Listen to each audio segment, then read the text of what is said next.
Jeg vil her vise jer, hvordan I laver en ret linje, en førstegradsfunktion, en lineær funktion i GeoGebra. I starter med at højreklikke og få lavet et gitter. Sådan, det var et højreklik på musen. Så går I hernede under input. Og hernede i input, der siger I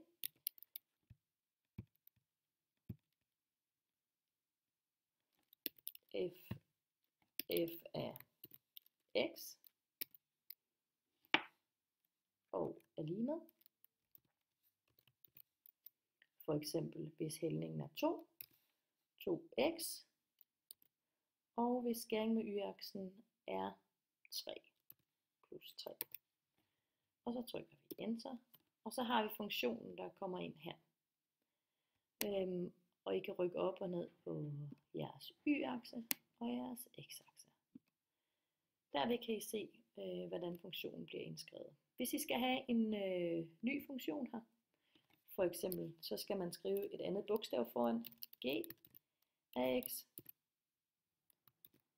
Hvis hældningstallet for eksempel er en halv, altså 0,5, så skal vi i GeoGebra bruge punktum, så vi siger 0,5 og x plus med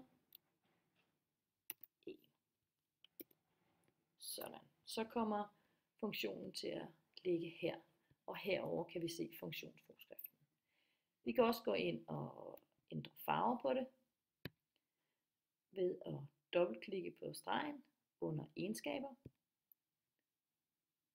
Så kan vi gå ind og ændre farve. For eksempel vil vi gerne have, at den skal være rød. Vi vil gerne have, at den skal være lidt tykkere. Sådan.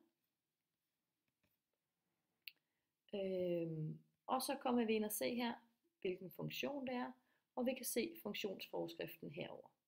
Hvis vi gerne vil have funktionsforskriften ind, så trykker vi her under tekst.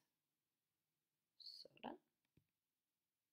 Og så kan vi gå ind og skrive, hvilken funktionsforskrift vi gerne vil have ind. Og for eksempel x, eller så kan vi lige med 0,5 x og plus 1. Sådan der. Så kan vi få ind og sætte den til at skrive det herinde.